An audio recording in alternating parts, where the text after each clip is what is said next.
Hello everyone. तो आज के इस लेक्चर में हम लोग देखेंगे single phase full wave rectifier in discontinuous mode, है ना।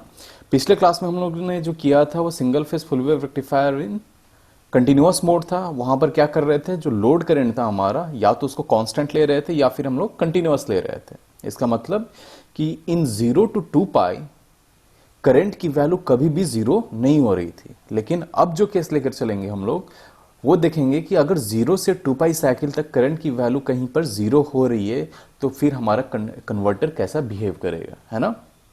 इसके बाद फिर हम लोग एनालिसिस करेंगे single phase half control rectifier, half controlled या फिर सेमी कंट्रोल रेक्टिफायर। अब यहां पर आप कंफ्यूज ना होना कि ये हाफ कंट्रोल्ड ये हाफ वेव रेक्टिफायर तो नहीं है। एग्जैक्टली एकदम नहीं है, ये दोनों अलग अलग चीजें हैं। Single phase half wave rectifier मतलब हो गया कि आपके आउटपुट में जो एक ही पल्स आ रहा है ना। अगर आपके इनपुट में 2 पल्स थे तो आउटपुट में हमारा कितना पल्स आ रहा था, 1 पल्स आ रहा था। और इसी कारण हम लोग उसको बोलते थे ये हमारा हाफ वेव रेक्टिफायर है। बट अगर सेमी कंट्रोल रेक्टिफायर की बात की जाए उसमें क्या होता है कि हमारे 2 थायरिस्टर्स होते हैं और 2 हमारे डायोड होते हैं। कहने का मतलब थायरिस्टर तो हमारा कंट्रोल डिवाइस है लेकिन डायोड हमारा क्या है, अनकंट्रोल्ड है। तो इसीलिए इन दोनों का जो मिक्सअप होता है उसको हम लोग क्या बोलते हैं, फिर सेमी कंट्रोल्ड रेक्टिफायर, है ना। तो वो चीज आगे करेंगे। तो चलिए पहले स्टार्ट करते हैं हमारा single phase full wave rectifier in discontinuous mode, है ना। तो आगे बढ़ते हैं। अगर हम डिसकंटिन्यूअस मोड की बात कर रहे हैं तो हमको पहले ये चीज जानना होगा कि क्या कंडीशन हो सकता है कि जो हमारी करंट है वो 0 से 2 पाई साइकिल के बीच में कभी जीरो हो जाए। तो मैंने बताया था। अब एक एग्जांपल लेकर देखते हैं। ये चीज देखो कि जैसे स्क्रीन पर आपको दिख रहा होगा कि हमने एक सर्किट लिया, फुल वेव रेक्टिफायर का लिया, और जो पहला जो 3 वेवफॉर्म है ये हमारा किसके लिए है, वो हमारा कंटिन्यूअस मोड ऑफ ऑपरेशन के लिए हमने वेवफॉर्म भी ड्रॉ किया था। जो पिछले लेक्चर्स में हमने देखे थे फुल वेव रेक्टिफायर में, उसमें हम लोग क्या कर रहे थे, करंट आई नोट को लगभग कांस्टेंट कर रहे थे। तो अभी यहां पर मानकर चलते हैं कि करंट की वैल्यू कांस्टेंट नहीं है, वेरिएबल है ना। लेकिन जीरो अभी तक नहीं हो रही है। ऊपर से 3 वेवफॉर्म तक अभी देख रहे हैं हम लोग। चौथे वेवफॉर्म की बात बाद में करेंगे। तो आप देखो कि अगर कंटिन्यूअस मोड ऑफ ऑपरेशन में कर रहा था और करंट हमारा कांस्टेंट नहीं था तो वोल्टेज का बिहेवियर में तो कोई चेंज नहीं आएगा। क्योंकि वोल्टेज का बिहेवियर में चेंज आने के लिए क्या चाहिए था, अगर आपके लोड में आर एल ई है, अगर आपके लोड में आर एल एन ई है और करंट की वैल्यू किसी भी पॉइंट पर जीरो नहीं हो रही है, इसका मतलब अगर T1 एंड T2 आपका ऑन था तो V नॉट इक्वल्स टू क्या हो रहा था, Vs। और T3 एंड T4 अगर ऑन था तो V नॉट इक्वल्स टू क्या था हमारा, माइनस Vs। यही अभी तक 2 केस आ रहे थे हमारे, है ना। बट क्या इसमें E आ रहा था क्या, आपके आउटपुट वोल्टेज में E कहीं दिख रहा था क्या, नहीं दिख रहा था। क्यों? क्योंकि करंट की वैल्यू अगर हर कंडीशन में फ्लो कर रही है तो या तो T1 एंड T2 से फ्लो करेगी या फिर T3 एंड T4 पेयर से फ्लो करेगी। अगर ऐसा हो रहा है तो फिर आउटपुट में हमारा E तो दिखेगा ही नहीं, है ना। अगर E नहीं दिखेगा तो आउटपुट वेवफॉर्म या तो V0 होगा या तो या तो Vs होगा या तो माइनस Vs होगा, है ना। तो हमने देखा था कि 0 से अल्फा में हमारा क्या कंडक्ट कर रहा था, हमारा कंडक्ट कर रहा था T3 एंड T4। अल्फा से पाई में हमारा, अल्फा से पाई प्लस अल्फा में हमारा क्या कंडक्ट कर रहा था, T1 एंड T2। फिर पाई प्लस अल्फा से 2 पाई प्लस अल्फा तक क्या कंडक्ट कर रहा था हमारा, T3 एंड T4। यही था, है ना। अब उसके अकॉर्डिंग हमारा करंट देख लो कि T3 एंड T4 में क्या हो रहा था, इंडक्टर डिस्चार्ज हो रहा था। तो देखो करंट की वैल्यू नीचे आ रही थी। लेकिन जैसे ही हमने T1 एंड T2 को ट्रिगर किया, वोल्टेज कुछ ऐसा, वोल्टेज ने अपनी पोलैरिटी चेंज की, वोल्टेज ने पोलैरिटी अपने 0 पर ही चेंज कर दी थी। लेकिन अब जैसे ही T1 एंड T2 ऑन हुआ, करंट फिर से क्या, इंडक्टर फिर से क्या हो गया, चार्ज होने लगा। और फिर पाई से जब वोल्टेज ने अपनी पोलैरिटी चेंज की तो पाई से पाई प्लस अल्फा तक करंट की वैल्यू फिर डिक्रीज होने लगी। लेकिन डिक्रीज होकर ये 0 तक नहीं पहुंच रही है। मैं यही बताना चाहता था यहां पर कि डिक्रीज होकर करंट की वैल्यू 0 नहीं पहुंच रही है। इसका रीजन क्या हो सकता है, इसका रीज़न ये हो सकता है कि जैसे ही तुम्हारा सपोज T1 एंड T2 काम कर रहा है और RL सर्किट है तुम्हारा, तो बेसिकली क्या हो रहा है, सारा का सारा चीज़ टाइम कांस्टेंट पे डिपेंड करेगा। अगर टाइम कांस्टेंट बहुत ज़्यादा हो गया, इसका मतलब L/R की वैल्यू ज़्यादा है। अगर L/R की वैल्यू ज़्यादा है और टाइम कांस्टेंट ज़्यादा है, इसका मतलब उसको डिस्चार्ज होने में टाइम लगेगा, है ना। अगर डिस्चार्ज होने में टाइम लगेगा और उससे पहले ही हम लोग अगले थैरिस्टर पेयर को ट्रिगर कर दिए, इसका मतलब करंट की वैल्यू फिर से चार्ज होने स्टार्ट हो गई, है ना। तो कहने का मतलब था कि अगर ये वैल्यू हमारा पाई था, अगर ये पाई प्लस अल्फा था, तो टाइम कांस्टेंट की वैल्यू अगर इतनी ज़्यादा हो गई कि करंट इंडक्टर हमारा फुली डिस्चार्ज होने से पहले ही, मान लो फुली डिस्चार्ज होता हमारा सपोज ये थीटा पॉइंट पर, है ना, फुली डिस्चार्ज होता थीटा पॉइंट पर। कब? अगर T3 एंड T4 को ट्रिगर नहीं करते। लेकिन उसके पहले ही हमने क्या कर दिया, T3 एंड T4 को ट्रिगर कर दिया। तो जैसे ही T3 एंड T4 को ट्रिगर किया, फिर से हमारा इंडक्टर चार्ज होने लगा, करंट की वैल्यू इंक्रीज होने लगी। फिर ये तो कंटिन्यूअस मोड हो गया। लेकिन अगर इसी चीज को एनालाइज करो और बोलो कि अगर टाइम कांस्टेंट को हम लोग ऐसे रिड्यूस कर दिए कि जो इंडक्टर डिस्चार्ज हो रहा था वो अगले थैरिस्टर के ऑन होने से पहले ही डिस्चार्ज हो गया, है ना। तो अब मान के चलते हैं चौथा वेवफॉर्म देखो कि ये जो पाई प्लस अल्फा है हमारा, ये पाई प्लस अल्फा है, इस पर हम लोग किसको ट्रिगर कर रहे थे, T3 एंड T4 को ट्रिगर कर रहे थे। लेकिन क्या होगा अगर कि T3 एंड T4 को ट्रिगर करने से पहले ही, T3 एंड T4 को ट्रिगर करने से पहले ही अगर इंडक्टर डिस्चार्ज हो गया, इंडक्टर डिस्चार्ज हो गया मतलब बीटा पर करंट की वैल्यू जीरो। बीटा क्यों बोल रहे थे, क्योंकि बीटा हमारा एक्सटेंशन एंगल होता था और ये क्या बताता था कि किस पॉइंट पर तुम्हारा करंट जीरो हो रहा है, कितने एंगल बाद तुम्हारा करंट जीरो हो रहा है ना। तो डिसकंटिन्यूअस के लिए कंडीशन क्या हो गया, डिसकंटिन्यूअस के लिए कंडीशन ये हो गया कि if your beta is less than pi plus alpha, है ना, बीटा की वैल्यू पाई प्लस अल्फा से कम हो गई, इसका मतलब तुम्हारा मोड कौन सा है, डिसकंटिन्यूअस मोड है ना। रीजन क्या हो सकता था, रीजन हो सकता था कि L/R जो वैल्यू है वो क्या हो गई, डिक्रीज है या फिर कम है ना। अगर L/R की वैल्यू कम है मतलब क्या, रेजिस्टेंस की वैल्यू बहुत ज़्यादा है, इंडक्टेंस की वैल्यू कम है, इसका मतलब डिस्चार्जिंग बहुत तेज़ी से हो रहा है। और डिस्चार्जिंग इतना तेज़ी से हो रहा है कि अगले थर्स्टर को ट्रिगर करने से पहले ही हमारा करंट की वैल्यू क्या हो जा रही है, ज़ीरो। और करंट की वैल्यू ज़ीरो हो रही है, इसका मतलब डिसकंटिन्यूअस मोड है ना। तो ये जो ऊपर के तीन वेव फॉर्म है, इसी के अकॉर्डिंग हमने आउटपुट वेव फॉर्म ड्रॉ किया है। अब जो नीचे का जो वेव फॉर्म I0 का आया है, उसके अकॉर्डिंग हम लोग फिर से V0 की वैल्यू ड्रॉ करके देखेंगे for RL and E load के लिए, है ना। तो सपोज जो हमारा, अब आगे चलते हैं, पूरे इस चीज को फिर से एनालाइज करेंगे। ये तो अभी तक हमने ये जाना कि कंडीशन क्या होता है, कि हमारा जो मोड ऑफ ऑपरेशन हो गया वो डिसकंटिन्यूअस हो गया। अब डिसकंटिन्यूअस मोड ऑफ ऑपरेशन में ऑलरेडी काम कर रहे हैं, तो हमारा वेवफॉर्म कैसे दिखेंगे और वहां से एवरेज वैल्यू और average current, average voltage and average current की कैलकुलेशन कैसे करेंगे, अब देखते हैं।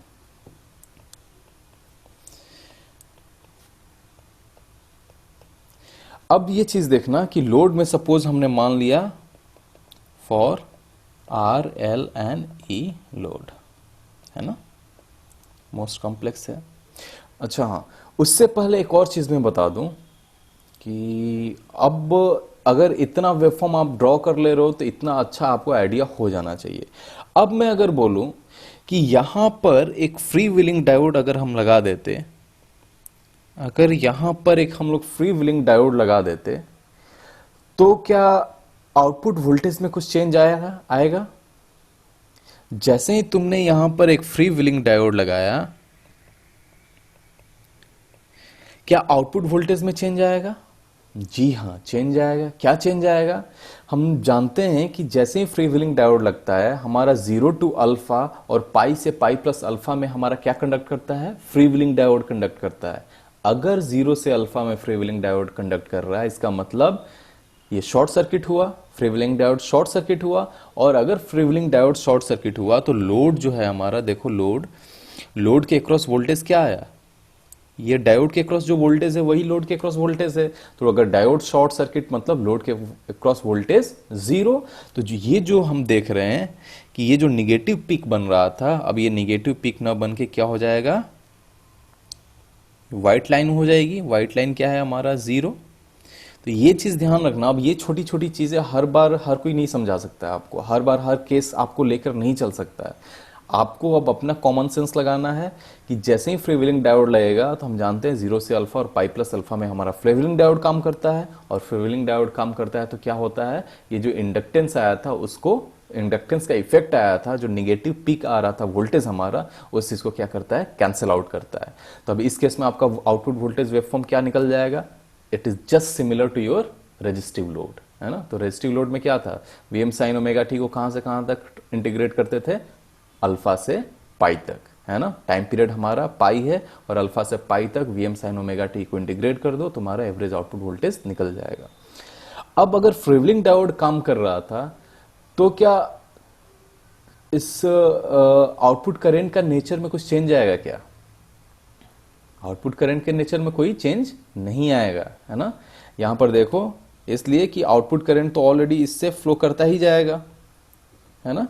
तो इसका जो नेचर होगा, आउटपुट करंट का नेचर में कोई डिफरेंस नहीं आएगा। बट आप बोल सकते हो कि अब जो थायरिस्टर के क्रॉस जो करंट फ्लो कर रहा था वहां पर चेंजेस आएंगे, क्योंकि जीरो से अल्फा में हमारा T3 एंड T4 काम कर रहा था। लेकिन अब क्या होगा, जीरो से अल्फा तक T3 T4 काम ना करके हमारा फ्रीव्हीलिंग डायोड काम करेगा। तो बोल सकते हैं हम लोग कि फ्रीव्हीलिंग डायोड, अब एक नया डायोड, फ्रीव्हीलिंग डायोड के क्रॉस जो करंट आएगा, अब कुछ ना जीरो से अल्फा में कुछ करंट होगा और पाई से पाई प्लस अल्फा में कुछ करंट होगा। और वो करंट पहले जो T3 एंड T4 से फ्लो कर रहा था वो T3 T4 से ना फ्लो करके कहां से फ्लो करेगा, फ्रीव्हीलिंग डायोड से फ्लो करेगा, है ना। तो ये चीजें ध्यान में रखना। चलो अब आते हैं आरएलई लोड पर डिसकंटिन्यूअस मोड में, है ना। तो मानकर चल रहे हैं कि अगर ये हमारा डिसकंटिन्यूअस मोड है तो ये ट्रिगर करने से पहले अल्फा से पहले करंट की वैल्यू जीरो हो गई रहेगी। समझना ये चीज कि अगर हम बोल रहे हैं कि हमारा डिसकंटिन्यूअस मोड है, कहने का मतलब कि जीरो से 2 पाई के बीच में करंट की वैल्यू जीरो हुई होगी। तो अगर 2 पाई ये जो साइकिल कंप्लीट हो रहा होगा, ये जो साइकिल हमारा कंप्लीट हो रहा होगा, इसका मतलब क्या कि अगले जो हम लोग अगला जो थायरिस्टर ट्रिगर कर रहे हैं, मतलब 2 पाई प्लस अल्फा पे ट्रिगर कर रहे हैं, उसके पहले करंट की वैल्यू कहीं ना कहीं जीरो हुई होगी, है ना।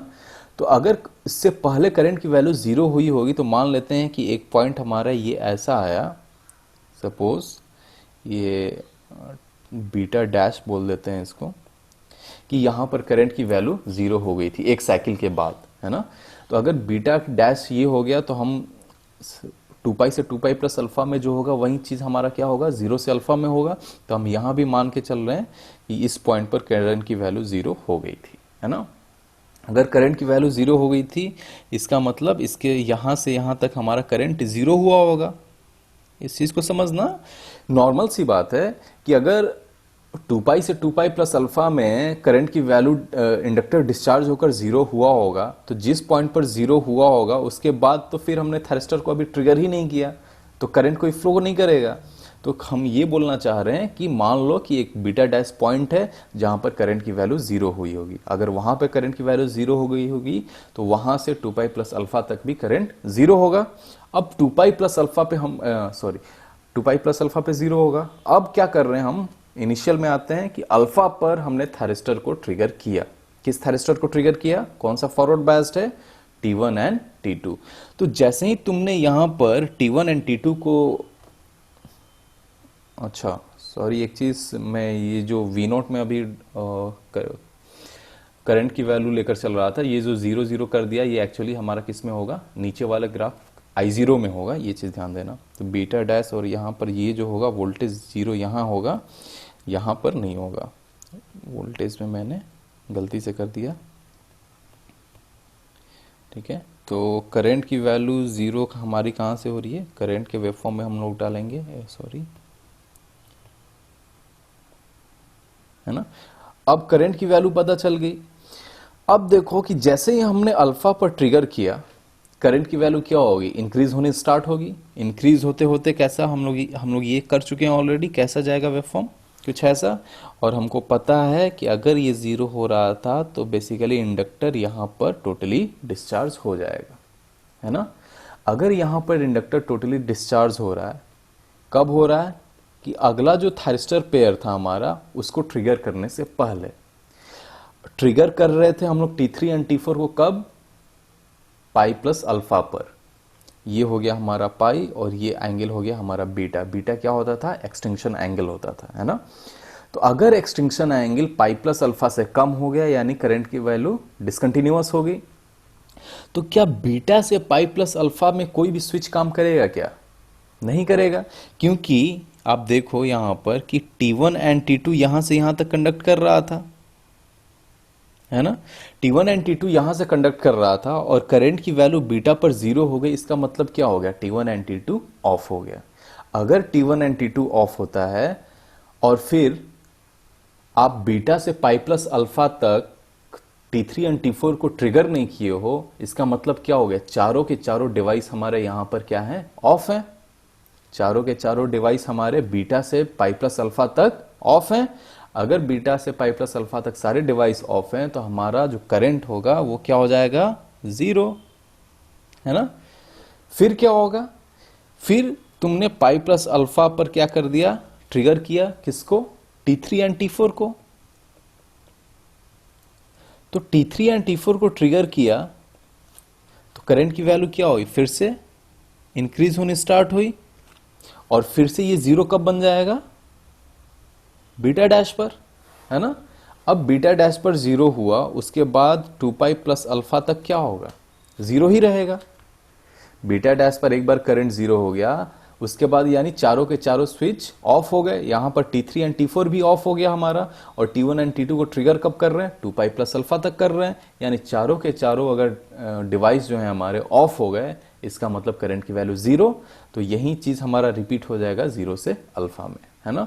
तो आप देखो कि हमारा ये 2 पाई से 2 पाई प्लस अल्फा में क्या हो रहा है कि करंट की वैल्यू कुछ थी, उसके बाद डिक्रीज हुई, उसके बाद जीरो हुई, उसके बाद 2 पाई प्लस अल्फा को रीच की। तो हमारा देखो यहाँ पर क्या दिखेगा, करंट जीरो से, अगर मैं बोलूँ जीरो से इस मिड पॉइंट तक, अल्फा से पहले क्या होगा, करंट की वैल्यू कुछ ऐसे, और उसके बाद जीरो, उसके बाद करंट की वैल्यू इंक्रीज होने स्टार्ट हो गई, है ना। तो ये हो गया हमारा डिसकंटिन्यूअस मोड में करंट। अगर करंट ऐसा है तो अब बताओ एवरेज, अब बताओ वोल्टेज का वेवफॉर्म कैसा होगा। देखो वोल्टेज के वेवफॉर्म के लिए फिर अल्फा से ही चलते हैं हम लोग।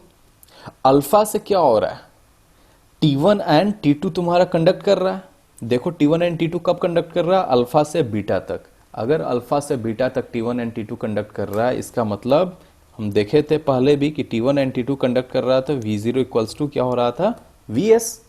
तो देखो अल्फा से तुम्हारा बीटा तक V0 इक्वल्स टू Vs करोगे तो वेवफॉर्म कैसा आएगा,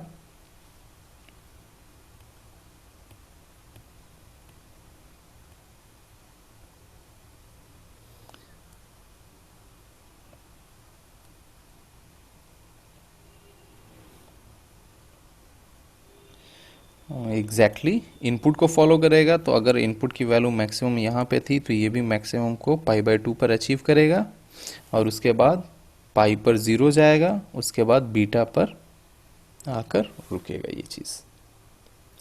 अब देखना, बीटा पर अगर करंट की वैल्यू जीरो हो रही है और लोड में हमारा क्या है, R, L एंड E है, तो अगर करंट की वैल्यू जीरो हो रही है तो आउटपुट वोल्टेज क्या होगा, बताओ। ये चीज हम लोग पहले भी कर चुके हैं। अगर वोल्टेज की वैल्यू जीरो, करंट की वैल्यू जीरो हो रही है तो आर के cross voltage drop zero, L के क्रॉस वोल्टेज ड्रॉप जीरो, लेकिन ई क्या है, ई तो हमारा इंडिपेंडेंट सोर्स है, तो V0 इक्वल्स टू क्या हो जाएगा, ई। तो अब देखो ई क्या हो जाएगा तुम्हारा कुछ ऐसा। लेकिन ये ई कब तक रहेगा, जब तक कि हमारा T3 एंड T4 काम ना करने लगे। तो T3 एंड T4 काम कब कर रहा है, पाई प्लस अल्फा पे कर रहा है। तो जैसे ही ये चीज पाई प्लस अल्फा पर आएगा, हमारा फिर से क्या बन जाएगा, क्योंकि हम जानते थे कि T3 एंड T4 अगर काम कर रहा है तो V0 इक्वल्स टू हमारा क्या हो रहा था, माइनस Vs। तो Vs देखो अभी निगेटिव में जा रहा है, तो माइनस Vs कैसा जाएगा, पॉजिटिव में जाएगा। तो ये चीजें फिर से क्या हो जाएंगी, कुछ ऐसी,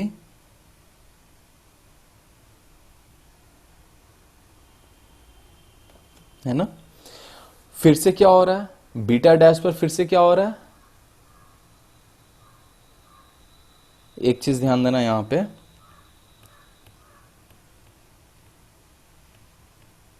कि अब जो पाई प्लस अल्फा पर सपोज हमारा ये वैल्यू था, पाई प्लस अल्फा पे सपोज हमारा ये V1 था, है ना। तो ये पाई प्लस अल्फा पे सपोज अगर ये माइनस V1 था तो आउटपुट वोल्टेज कितना जाएगा, V1। तो सपोज मान लेते हैं कि हमारा V1 कुछ यहाँ पे था, है ना। अब डिपेंडिंग ऑन द वैल्यूज, ई की वैल्यू क्या है हमारी उस पर डिपेंड करेगा, है ना। तो अगर ये कुछ ऐसा जाता है तो फिर हमारा सिमिलर 2 पाई पर 0 होगा और फिर बीटा तक यहाँ पर जाएगा। फिर क्या हो जाएगा, बीटा डैश से 2 पाई प्लस अल्फा तक क्या जाएगा, करंट की वैल्यू 0 है, बीटा डैश से 2 पाई प्लस अल्फा पर करंट की वैल्यू 0 है, और अगर करंट की वैल्यू 0 है तो आउटपुट वोल्टेज E, और E जैसे ही आया इसका मतलब कुछ ऐसा, और उसके बाद फिर क्या होता, फिर ऐसा रिपीट करता। तो आप फिर देखो 2 पाई से 2 पाई प्लस अल्फा में आपका वोल्टेज का वेवफॉर्म कैसा आया, 0 था, डिक्रीज करके एक पर्टिकुलर वैल्यू तक गया, उसके बाद फिर क्या हुआ, इंक्रीज करके E आया, E कब तक रहा हमारा, 2 पाई प्लस अल्फा तक। तो यही चीज हमको कहां पे रिपीट करना है, इनपुट स्टार्टिंग में 0 से अल्फा के बीच में, तो 0 प्लस अल्फा के बीच में हमारा कैसा बनेगा, देखो ये गया यहां पर, फिर गया ये चीज यहां पर, और उसके बाद फिर हमारा क्या हो गया, कुछ ऐसा।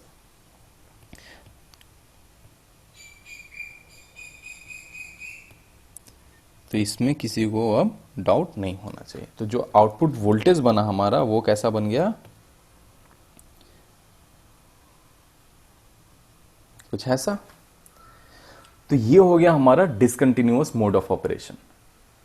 फिर अगली बात अगर बोले हम कि अब बताओ भाई कि इसका थैरिस्टर्स का कंडक्शन एंगल कितना होगा, तो T1 एंड T2 की अगर बात करें तो T1 एंड T2 का देखो कंडक्शन एंगल कितना हो रहा है, कहां से कहां तक कर रहा है, अल्फा से हमारा बीटा तक कर रहा है। तो कंडक्शन एंगल कितना हो जाएगा, कंडक्शन पीरियड या कंडक्शन एंगल बोलते हैं अगर एंगल के फॉर्म में,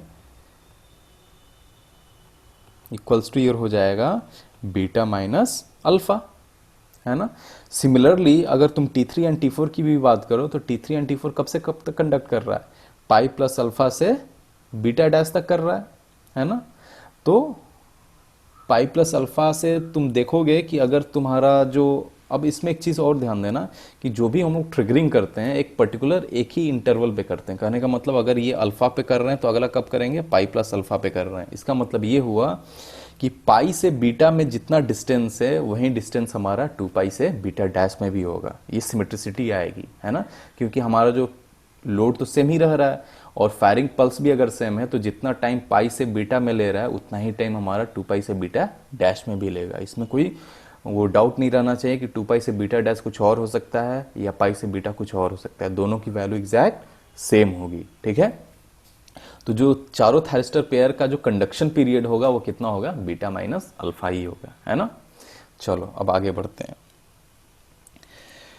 अब अगर मैं बोलूं कि इस चीज का अगर तुमको एवरेज आउटपुट वोल्टेज निकालना है तो कैसे निकालोगे, मैंने single phase half wave rectifier में भी जब हमने आरएलई लोड किया था तब हमने ये देखा था कि अगर आरएलई लोड में तुम्हारा ई आने लगे तो it is always better to go with the average value of current not voltage, है ना। तो अब बताओ फिर से वही चीज आ जाएगा हमारा कि एवरेज वैल्यू ऑफ करंट हम लोग कैसे निकालेंगे, याद है। तो अगर करंट की वैल्यू देखो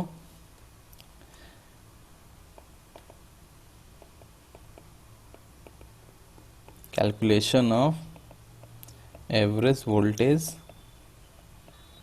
एंड एवरेज करंट, है ना। तो क्या बोल सकते हैं कि आई नॉट एवरेज सिंपल है। तुम देख लो यहां पर टाइम पीरियड अपना कितना आएगा, किसी भी चीज का तुम करंट का ले लो, वोल्टेज का ले लो, टाइम पीरियड कितना आ रहा है, पाई आ रहा है ना। तो टाइम पीरियड हमारा कितना आ जाएगा, पाई। थायरिस्टर कहां से कहां तक कंडक्ट कर रहा है? अल्फा से बीटा तक कंडक्ट कर रहा है।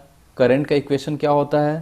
तो हमको पता है कि V M sine omega T minus E divided by R D omega T. ये कैसे आया, इस चीज को समझना है तो आप प्रीवियस लेक्चर जो हमने पढ़ाया था single phase half wave rectifier with R L and E load, उसमें जाओ, एग्जैक्टली यही चीज होता है वहां भी, तो मैं फिर से एक्सप्लेन यहां पर नहीं कर रहा हूं। अब सिंपल सा कैलकुलेशन है, ये क्या आ जाएगा कि 1/पाई इंटू आर, है ना, और ये कितना आ जाएगा minus V M cos omega T minus E D omega T,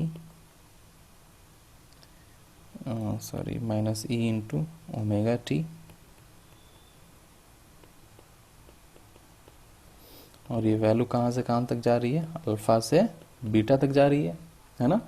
अब इस चीज को जैसे ही सॉल्व करोगे 1/पाई आर तुम्हारा आएगा V M cos alpha minus cos beta minus E alpha minus beta, ये चीज आया। अब ये चीज देखना, हाँ, ये तुम्हारा आ गया आई नोट एवरेज की वैल्यू, है ना, इसमें कोई डाउट नहीं होना चाहिए, सिंपल सा कैलकुलेशन। अगर इस चीज को और डिटेल में पढ़ना है तो single phase half wave rectifier with RLE load का लेक्चर आप देख लो, एग्जैक्टली मैंने पूरे डिटेल से समझाया है, इसमें कोई दिक्कत नहीं होना चाहिए, ठीक है। अब यही मैं बोलूं कि अगर आई नोट एवरेज निकल गया तो वी नोट एवरेज हमारा क्या होता है आरएलई लोड के केस में, सबको पता होगा वी नोट एवरेज हमारा क्या होता है I naught average into R plus E, यही होता है। अब इस चीज को सॉल्व करो अगर तो हमारा कितना आ जाएगा, मैं फाइनल वैल्यू लिख दे रहा हूं वी नोट एवरेज का, सिंपल सा है 1/पाई V M cos alpha minus cos beta minus E pi plus alpha minus beta,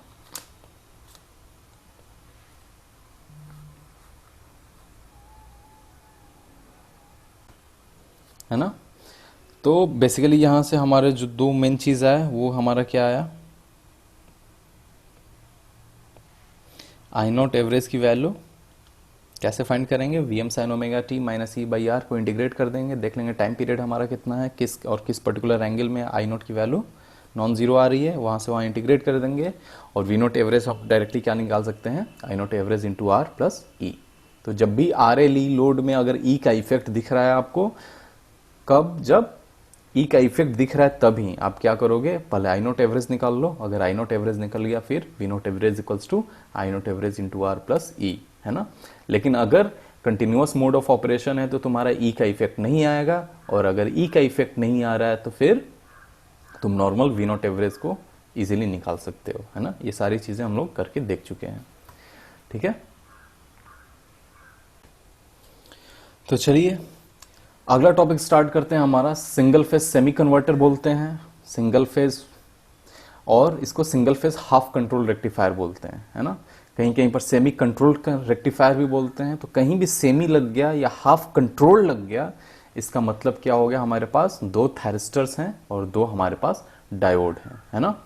अब ये चीज कंफ्यूज ना होना हाफ वेव रेक्टिफायर और हाफ कंट्रोल रेक्टिफायर में। हाफ वेव का आने का मतलब कि एक कंप्लीट आउटपुट में अगर एक कंप्लीट आउटपुट में अगर हमारा एक ही पल्स आ रहा है एक कंप्लीट साइकिल में, तो हमारा हाफ वेव रेक्टिफायर होता था। लेकिन हाफ कंट्रोल क्या होता है कि दो थायरिस्टर हो गए और दो डायोड हो गए, उसका वेवफॉर्म हम लोग देखते हैं कैसा आता है ना। मैंने पहले भी इंट्रोडक्शन में बताया था कि जो रेक्टिफायर्स होते हैं उनमें बेसिकली अगर सेमी कन्वर्टर या हाफ कंट्रोल रेक्टिफायर की बात करें तो उसमें हमारे पास दो कॉन्फ़िगरेशन आता है, एक हमारा सिमेट्रिकल जिसको मैंने लेफ्ट साइड में ड्रॉ किया है, और एक हमारा राइट साइड में जो सर्किट ड्रॉ किया है that is your asymmetrical half control rectifier, है ना। अब ये चीज देखना कि अब यहाँ पे जो नेमिंग इनका होता है सिमेट्रिकल एंड असिमेट्रिकल, तो बहुत लोग लॉजिक लगाते हैं कि चलो थायरिस्टर एक एक लेग में एक एक है इसलिए इसको सिमेट्रिकल बोल दिए, और दूसरे केस में हमारा थायरिस्टर दोनों एक ही लेग में है इसीलिए इसको असिमेट्रिकल बोल दिया। ऐसा नहीं होता है, इनका जो नेमिंग होता है वो बेस्ड ऑन इनके कंडक्शन पीरियड पे होता है ना। हम देखेंगे कि सिमेट्रिकल में जो थायरिस्टर और डायोड का जो कंडक्शन पीरियड आता है वो एग्जैक्टली सेम आता है, लेकिन जो असिमेट्रिकल कॉन्फ़िगरेशन है उसमें थायरिस्टर एंड डायोड का जो कंडक्शन एंगल होता है वो एग्जैक्टली सेम नहीं आता, वो डिफर करता है एक दूसरे से, है ना। तो चलिए स्टार्ट करते हैं ये हमारी एनालिसिस कि हमारा सेमी कंट्रोल रेक्टिफायर कैसा बिहेव कर रहा है ना। तो पहला जो एजम्पशन हम लोग मान कर चल रहे हैं कि हमारा जो आउटपुट करंट है वो कांस्टेंट है, the value of inductance is so high that your output current is almost constant.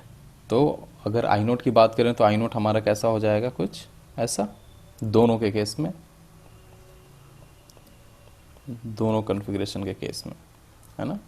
अब देखो कि सपोज अल्फा पर हमने ट्रिगर कर दिया T1 को। अब ये बताओ क्या D1 को ट्रिगर करने की ज़रूरत थी? नहीं, D1 तो तभी से ऑन होने का सोच रहा था जब तक ये VS हमारा स्टार्ट हुआ। जैसे ही VS हमारा 0 से ऊपर बढ़ा वैसे ही D1 हमारा फॉरवर्ड बैस्ट हुआ, ये ऑन हो जाता। बट ऑन होने का कंडीशन क्या था? करंट फ्लो भी करना चाहिए। तो अगर करंट फ्लो नहीं कर रहा है तो फॉरवर्ड बैस होकर के कोई फ़ायदा नहीं है, क्योंकि अगर तुम T2 को ट्रिगर किए नहीं हो, T1 को भी अगर ट्रिगर किए नहीं, तो एक करंट का पाथ नहीं मिल रहा है फ्लो करने के लिए। अगर करंट का पाथ नहीं फ्लो कर रहा है तो डायोड भी क्या करेगा? ऑपरेट नहीं करेगा, है ना। लेकिन जिस पॉइंट पर तुमने थायरिस्टर को ट्रिगर कर दिया, जिस पॉइंट पर तुमने थायरिस्टर को ट्रिगर कर दिया, तुम्हारा देखो करंट का पाथ कैसे हो गया। 0 से अगर मैं अल्फा की बात करूं, 0 से अल्फा की बात करूं तो करंट का वैल्यू कहां से जा रहा है? VS प्लस से T1, T1 से हमारा V0, V0 से हमारा D1 और D1 से VS माइनस। करंट का पाथ ही हो गया, है ना, कोई दिक्कत नहीं। सॉरी, 0 से अल्फा में नहीं, फ्रॉम अल्फा, अल्फा से पाई में, एक्सट्रीमली सॉरी।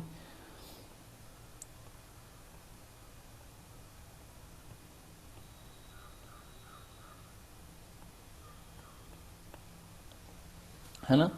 तो अगर अल्फा से पाई में हमारा T1 एंड D1 कंडक्ट कर रहा है, T1 एंड D1 कंडक्ट कर रहा है, तो आउटपुट वोल्टेज क्या होगा बताओ? आउटपुट वोल्टेज देखो, अगर तुम single phase full wave rectifier किए होगे तो एग्जैक्टली बता दोगे तो V0 इक्वल्स टू क्या हो जाएगा? VS हो जाएगा। V0 इक्वल्स टू क्या हो गया? VS। कैसे? कि देखो आउटपुट का ये जो टर्मिनल है ये किससे जुड़ा हुआ है? T1 से, T1 के कैथोड से। और T1 अगर ऑन है तो T1 का कैथोड इक्वल्स टू योर हो जाएगा VS प्लस, और V0 का नेगेटिव जो है वो किससे जुड़ा हुआ है? डायोड D1 के एनोड से। और डायोड अगर ऑन है तो ये वैल्यू क्या हो जाएगी हमारी? VS का नेगेटिव। इसका मतलब V0 इक्वल्स टू VS, और V0 इक्वल्स टू VS है तो आउटपुट वोल्टेज कैसा दिखेगा? देखो यहां से कुछ ऐसा, अल्फा से पाई, अल्फा से पाई तक। अल्फा से पाई तक तो हमने बता दिया कि T1 एंड D1 कंडक्ट कर रहा है। अब बताओ कि फ्रॉम पाई से पाई प्लस अल्फा में क्या होगा? पाई से पाई प्लस अल्फा में क्या होगा? आप सर्किट देखो, पाई से पाई प्लस अल्फा में एक नेचुरल जो फेनोमेना हो रही है वो क्या हो रही है कि वोल्टेज जो सोर्स है वो अपनी पोलैरिटी क्या कर रहा है? रिवर्स कर रहा है। अगर वोल्टेज अपनी पोलैरिटी रिवर्स कर रहा है तो देखो डायोड पे कुछ फर्क पड़ेगा क्या?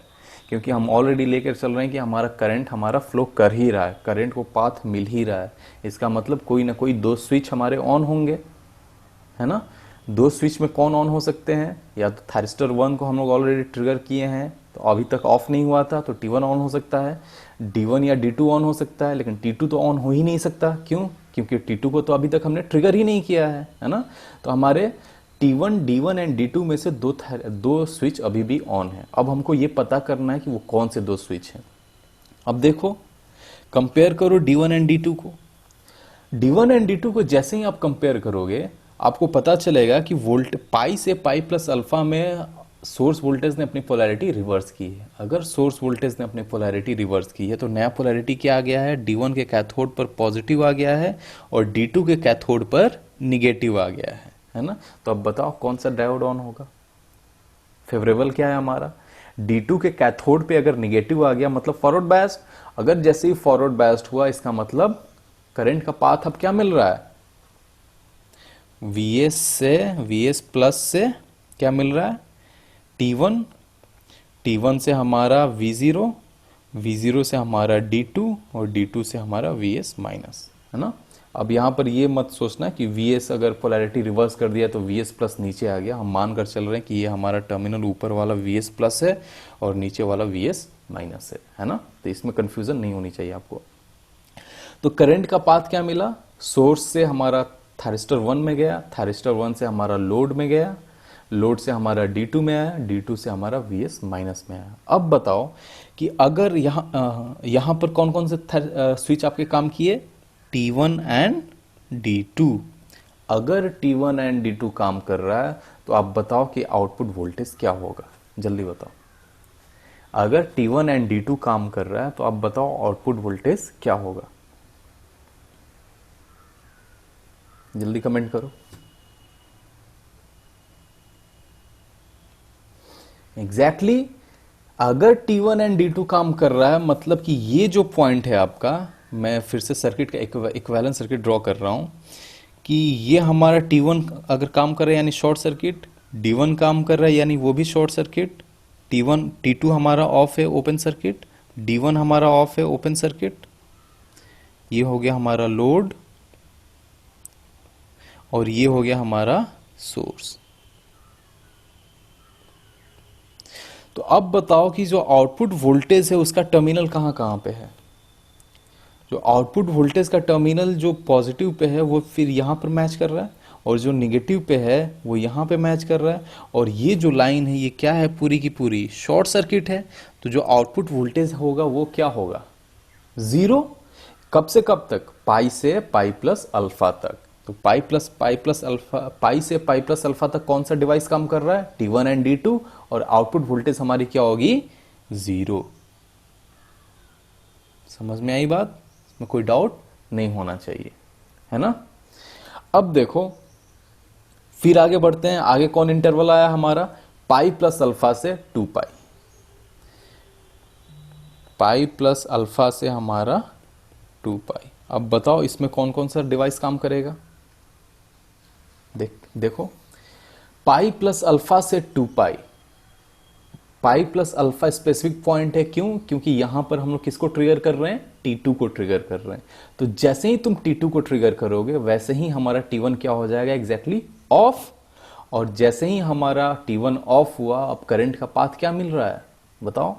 करंट का पाथ मिल रहा है कि VS से हमारा T2 जा रहा है, T2 से हमारा V0 जा रहा है, V0 से हमारा D2 जाएगा और D2 से वापस VS में आ जाएगा, क्योंकि अभी भी रिवर्स बायस में है, सप्लाई वोल्टेज नेगेटिव हाफ में है। और अगर सप्लाई वोल्टेज नेगेटिव हाफ में है तो कौन सा डायोड फॉरवर्ड बायस रहेगा, D2। तो अभी जो करंट फ्लो करेगा वो हमारा कहां से कहां करेगा, T2 से D2 करंट फ्लो करेगा, है ना। तो यहां पे मैं लिख देता हूं करंट का पाथ क्या होगा, VS से हमारा क्या हो जाएगा T2 से हमारा क्या हो जाएगा लोड से हमारा D2 और D2 से हमारा फिर वापस VS, है ना।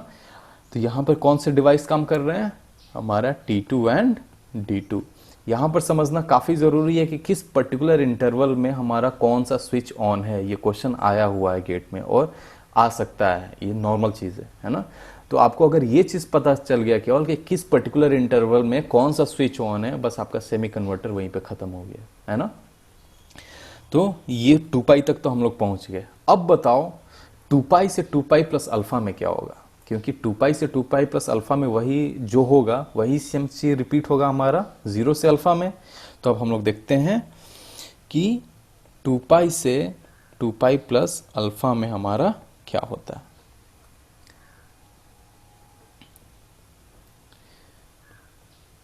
टू पाई से अगर 2 पाई प्लस अल्फा की बात करें तो अभी तक करंट हमारा किससे फ्लो कर रहा था, इससे पहले जस्ट T2 एंड D2 से फ्लो कर रहा था।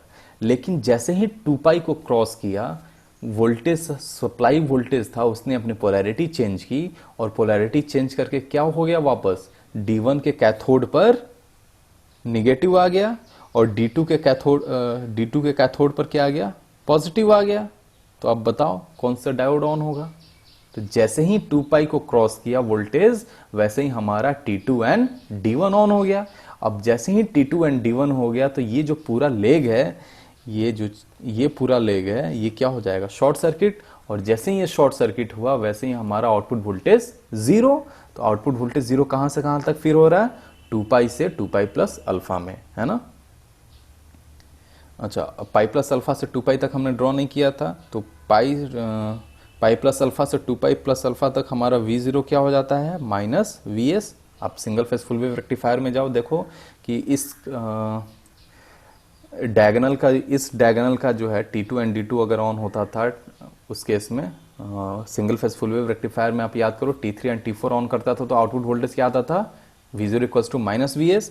अगर माइनस VS आ रहा है तो हमारा कैसा दिखेगा आउटपुट वोल्टेज, कुछ ऐसा।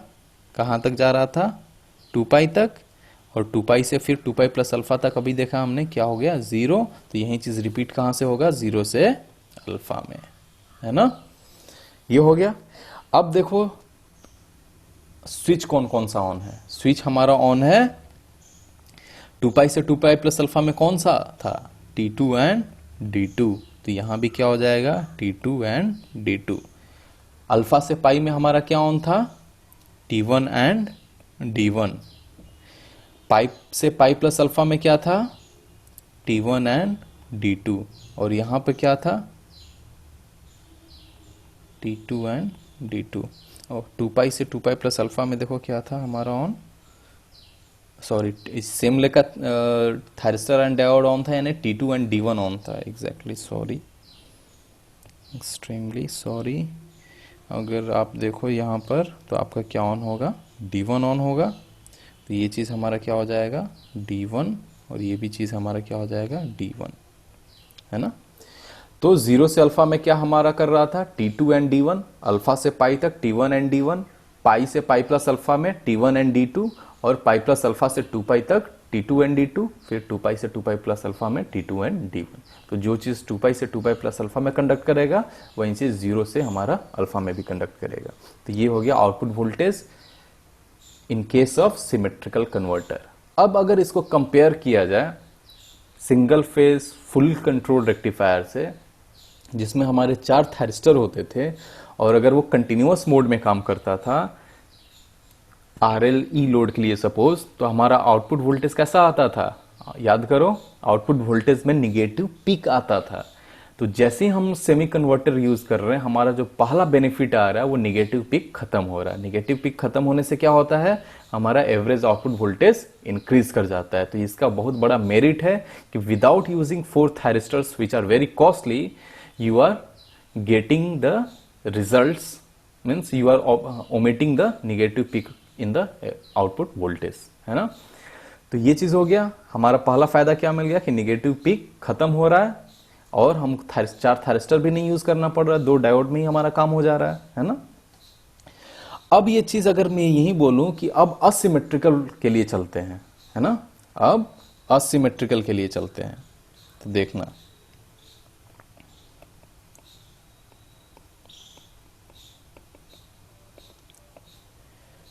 असिमेट्रिकल के लिए जैसे ही चलोगे तुम्हारा इनपुट वोल्टेज भी सेम है, करंट को कांस्टेंट मान लिए तो करंट भी सेम होगा। अब वोल्टेज को देखते हैं क्या होता है। तो सपोज अल्फा पे मैंने T1 को ट्रिगर कर दिया। अल्फा पे अगर तुमने T1 को ट्रिगर कर दिया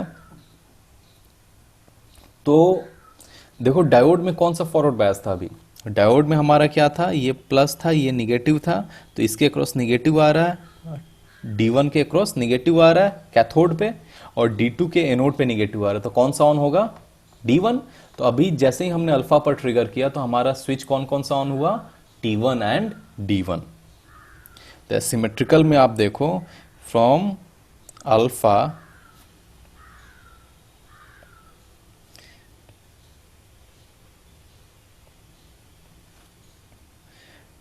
अल्फा टू पाई हमारा क्या ऑन हो रहा है, T1 एंड D1।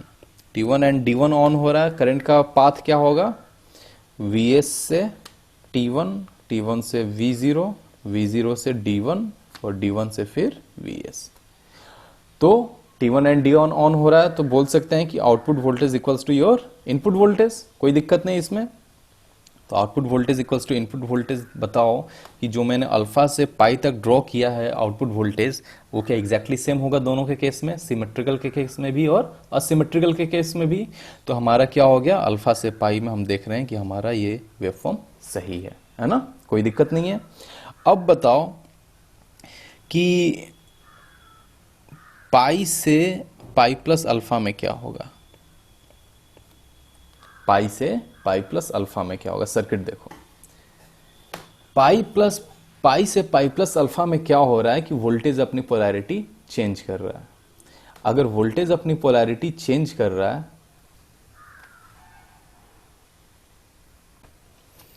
तो अगर वोल्टेज ने अपनी पोलैरिटी चेंज की पाई से पाई के बाद, तो क्या हो गया, ये हमारा नेगेटिव हो गया, ये हमारा पॉजिटिव हो गया। तो जैसे ही ये चीज पॉजिटिव हुआ, डायोड हमारा D2 क्या हो गया, फॉरवर्ड बायस्ड।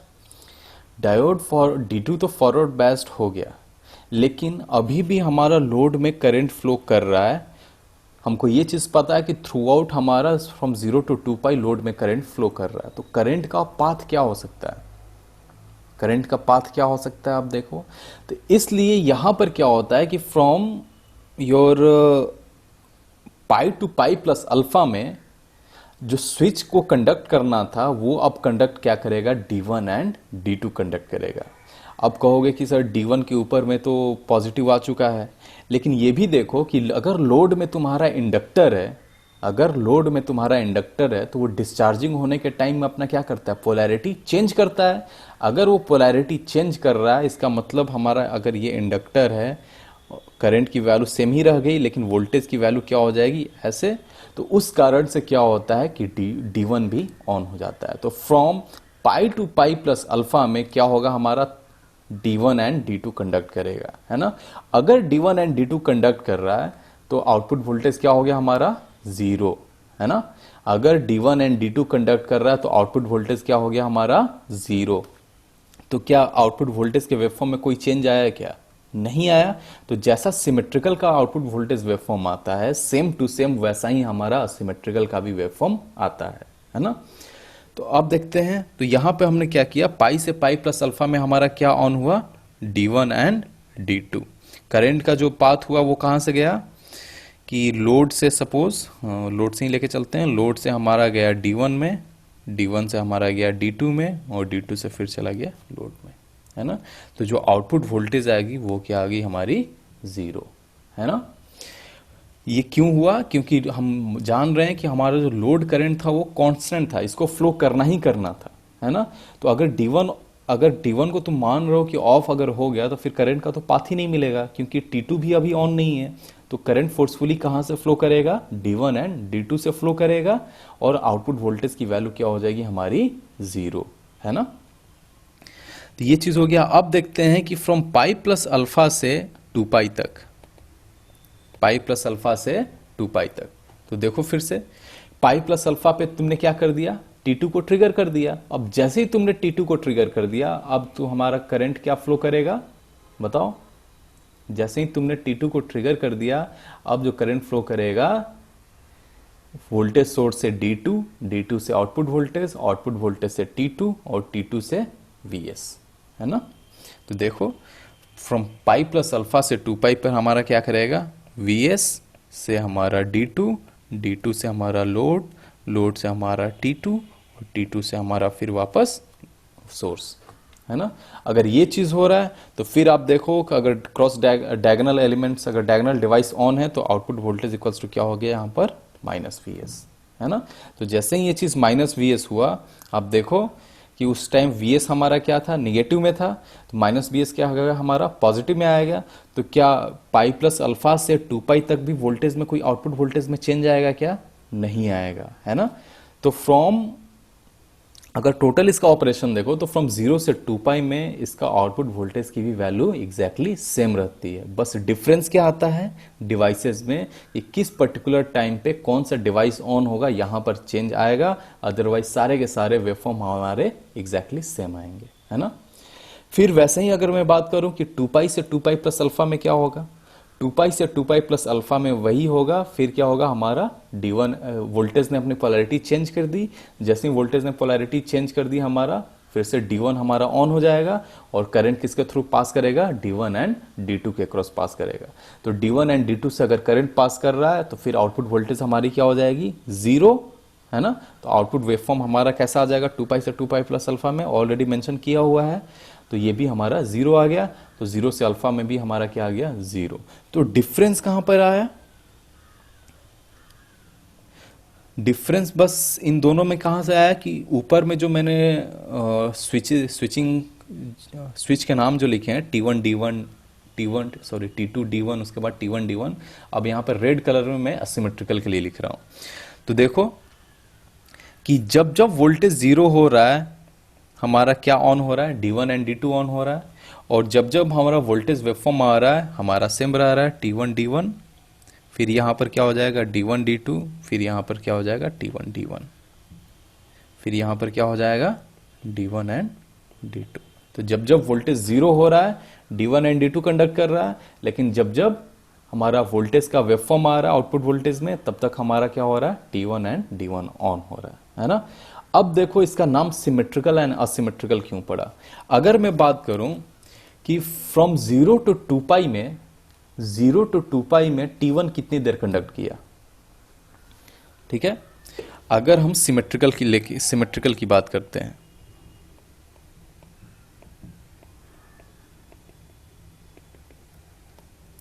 सिमेट्रिकल की बात करते हैं तो 0 से 2 पाई में लेके चलते हैं तो कंडक्शन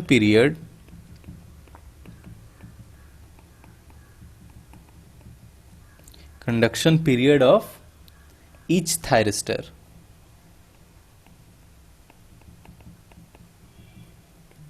बताओ किसमें लेकर चल रहे हैं, सिमेट्रिकल कॉन्फ़िगरेशन, यानी जो ऊपर वाले डिवाइस का नाम दिया है वो है। तो अब बताओ इसमें 0 से 2 पाई में हमारा थायरिस्टर सपोज T1 की बात कर रहे हैं तो कितना देर कंडक्ट किया। तो T1 देखो कहां से कंडक्ट किया है, अल्फा से स्टार्ट किया और पाई प्लस अल्फा तक कंडक्ट किया है ना।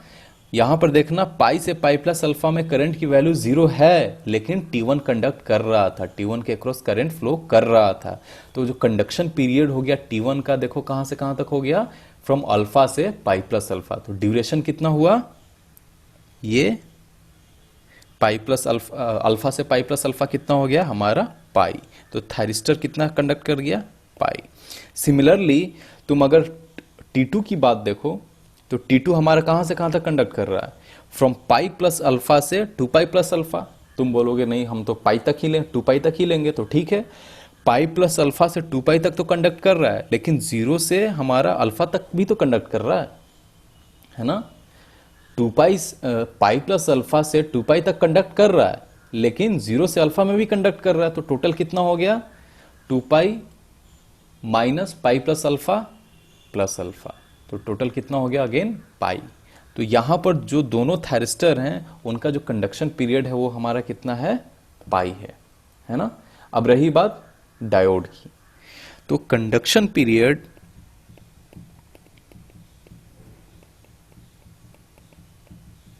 ऑफ ईच डायोड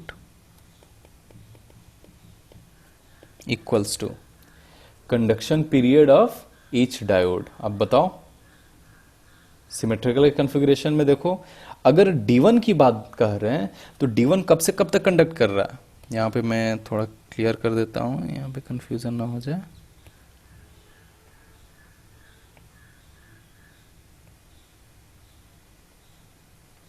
देखो D1 कहां से कहां तक कंडक्ट कर रहा है, D1 कंडक्ट कर रहा है फ्रॉम 0 टू पाई, है ना। फ्रॉम 0 टू पाई में क्या कंडक्ट कर रहा है, D1 कंडक्ट कर रहा है। और D2 कहां से कंडक्ट करना स्टार्ट कर रहा है, पाई से कहां तक, 2 पाई तक। तो कितना देर कंडक्ट कर रहा है, पाई। तो कहने का मतलब कि ईच डायोड भी कितना कंडक्ट करेगा, पाई, है ना।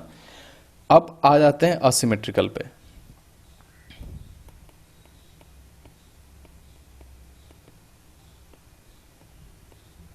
हमारा पीरियड क्या है, 0 से 2 पाई, 0 से 2 पाई का ड्यूरेशन लेकर चल रहे हैं और उसमें देख रहे हैं कि कितना देर क्या कंडक्ट कर रहा है।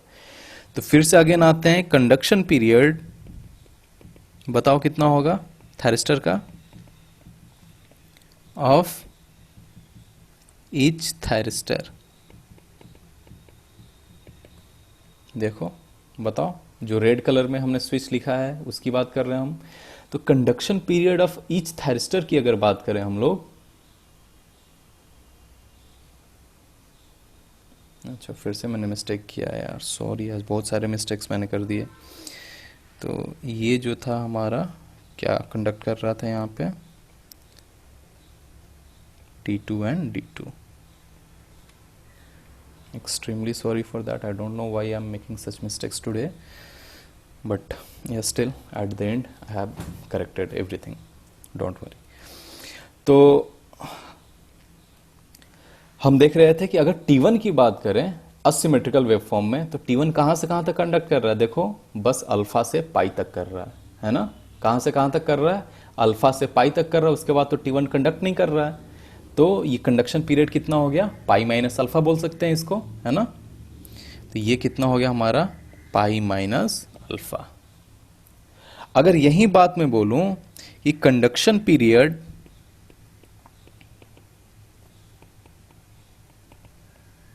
ऑफ ईच डायोड,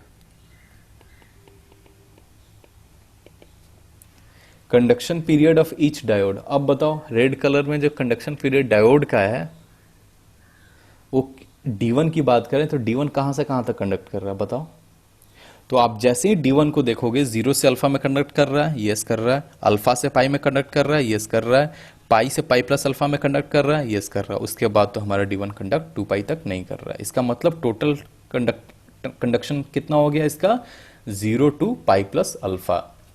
यही बात अगर D2 की बात करें तो D2 देखो कहां से कहां तक कंडक्ट कर रहा है, 0 से अल्फा में कर रहा है, हाँ कर रहा है, तो ड्यूरेशन कितना हो गया अल्फा। अल्फा से पाई तक कर रहा है, नहीं कर रहा है, फिर पाई से पाई प्लस अल्फा में कर रहा है, हाँ कर रहा है, सॉरी,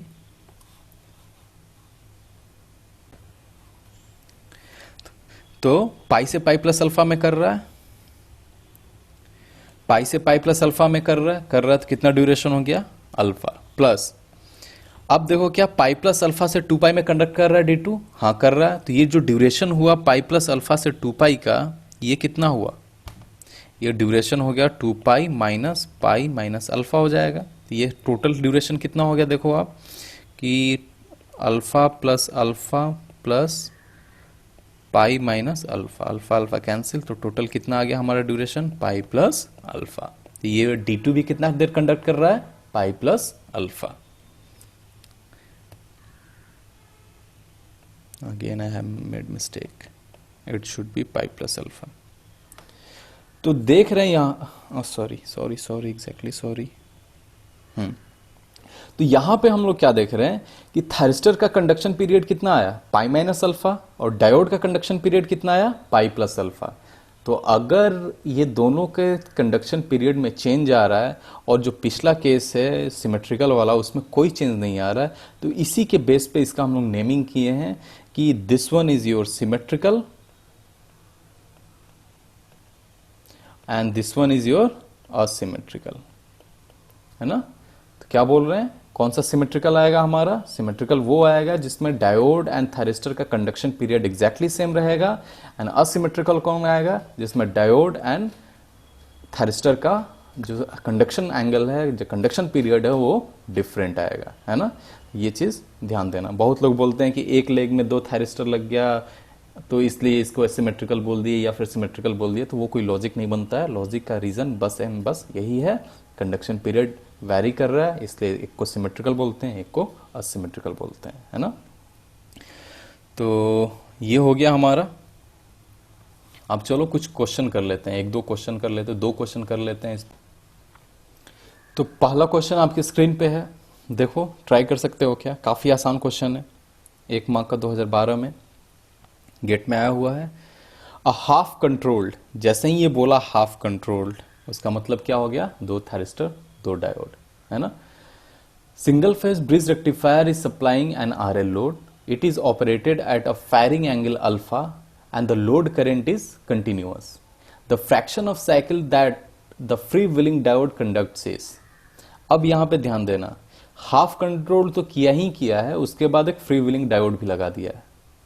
हाफ कंट्रोल किया ही किया है और एक साथ साथ में क्या कर दिया है, फ्रीव्हीलिंग डायोड लगा दिया है। तो फ्रीव्हीलिंग डायोड कब से कब ऑन होता है आपको पता है, तो आप बता दो जल्दी से क्या होगा। द फ्रैक्शन ऑफ साइकिल मतलब क्या, कि 2 पाई साइकिल में कितना देर कंडक्ट कर रहा है, तो conduction period of freewheeling diode divided by आप 2 पाई कर दो तो आपका आ जाना चाहिए, यही होता है फ्रैक्शन। तो आप देखो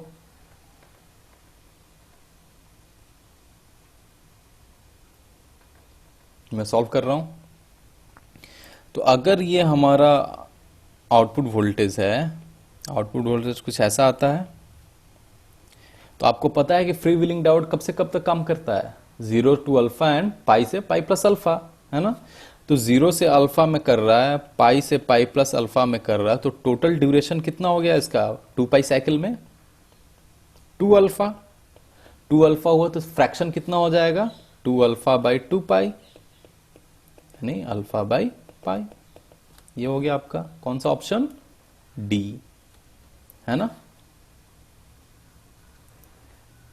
ठीक है, चलो आगे बढ़ते हैं। काफी आसान क्वेश्चन था, ये बताओ, काफी ट्रिकी क्वेश्चन है, ज्यादा दिमाग लगाओ तो दिक्कत हो जाएगी, आराम से सॉल्व करो जल्दी से। देखो क्वेश्चन में क्या बोल रहा है, the figure below shows the circuit diagram of a controlled rectifier, of a controlled rectifier. लेकिन फिगर में ऐसे तो बोल दिया उसने कंट्रोल्ड रेक्टिफायर, लेकिन फिगर में जैसे ही देखोगे ये क्या है, हाफ कंट्रोल्ड रेक्टिफायर है ना, कि क्यों नीचे D1 एंड D2 लगे हैं। Supplied from a 230 volt 50 hertz single phase voltage source and a 10:1 ideal transformer. अब देखना जो सप्लाई वोल्टेज है उसको क्या कर रहा है, स्टेप डाउन कर रहा है by the scale 10। Assume that all devices are ideal, मतलब किसी भी डिवाइस में कोई लॉस नहीं हो रहा है या वोल्टेज ड्रॉप नहीं हो रहा है। The firing angle of the thyristor T1 and T2 are 90 degree and 270 degree, ठीक है, respectively. The RMS value of the current through diode D3 in ampere is। अब आप क्या बोलोगे, आप बोलोगे सर कि जो डायोड D3 है ये कब कब काम करता है, 0 to अल्फा में, फिर पाई से पाई प्लस अल्फा में। तो 0 से अल्फा में पाई प्लस अल्फा में तो काम करता है, लेकिन उस टाइम करंट तो होना चाहिए। 0 से अल्फा में और पाई से पाई प्लस अल्फा में करंट की वैल्यू कब होती है नॉन जीरो, जब लोड हमारा इंडक्टर को कंसिस्ट करता है। अगर लोड में इंडक्टर ही नहीं है तो आउटपुट वोल्टेज कैसा दिखेगा, बताओ। अगर लोड में इंडक्टर ही नहीं है यानी आउटपुट वोल्टेज कैसा दिखेगा, कुछ ऐसा। तो अगर इंडक्टर नहीं है तो आउटपुट करंट भी कैसा दिखेगा, एग्जैक्टली सेम। तो एग्जैक्टली सेम अब बताओ कि अगर ये हमारा V0 हो गया, ये हमारा I0 हो गया, ये हमारा अल्फा हो गया, पाई हो गया, पाई प्लस अल्फा, तो 0 से अल्फा में कोई करंट है क्या, नहीं है। पाई से पाई प्लस अल्फा में कोई करंट है क्या, नहीं है। तो अगर कोई करंट ही नहीं है तो D3 से क्या करंट फ्लो करेगा, नहीं करेगा। तो इसमें ये ID3 क्या हो जाएगा, RMS वैल्यू जो पूछा है, ID3 RMS equals to your 0। इसमें कोई डाउट नहीं होना चाहिए। हमेशा याद रखना कि जैसे ही फ्रीव्हीलिंग डायोड दे देगा ऑलवेज लोड को देखना कि लोड में हमारा इंडक्टर है कि नहीं। अगर लोड में इंडक्टर है तभी हमारा फ्रीव्हीलिंग डायोड काम करेगा, अगर लोड में इंडक्टर नहीं है तो फ्रीव्हीलिंग डायोड कभी काम ही नहीं करेगा, मतलब कभी ऑन ही नहीं होगा, है ना, उसको जरूरत ही नहीं पड़ेगी ऑन होने की, है ना। अब आगे चलते हैं। ये देखो काफी सिंपल सा क्वेश्चन है, इसको तो देख के ही बना दोगे। 2003 का 2 मार्क का क्वेश्चन था। बताओ क्वेश्चन है a phase controlled half controlled single phase converter is shown in figure. The control angle alpha equals to 30 degree, है ना। The output DC voltage wave shape will be shown in, कौन सा option होगा बताओ। इसमें तो कोई डाउट ही नहीं होना चाहिए, सेमी कंट्रोल रेक्टिफायर है। सेमी कंट्रोल में क्या होता है, 0 से अल्फा में क्या कंडक्ट कर रहा था, सेम लेग का थायरिस्टर और डायोड काम कर रहा था। या तो T1 D2 काम कर जाएगा या तो T2 D1 काम कर जाएगा। कहने का मतलब कि या तो ये काम कर जाए, ये और ये साथ में काम कर जाएगा 0 to अल्फा में, या ये साथ काम कर जाएगा 0 to अल्फा में। तो दोनों के केस में आउटपुट वोल्टेज क्या होगा, 0 हो जाएगा। 0 से अल्फा में हमारा क्या काम करता था, 0 से अल्फा में अगर ये हमारा T1 है, ये हमारा D1 है, ये हमारा T2 है, ये हमारा D2 है, तो फ्रॉम 0 to अल्फा में हमारा क्या काम कर रहा था, T1 एंड D2। और पाई से पाई प्लस अल्फा में क्या काम कर रहा था हमारा, T2 एंड D1। तो दोनों के केस में आउटपुट वोल्टेज क्या होता था, 0। तो पहला तो ऐसे ही गलत हो गया, दूसरा सही हो जाएगा, तीसरा देखो 0 से अल्फा में आउटपुट वोल्टेज है कुछ, ये भी गलत हो जाएगा।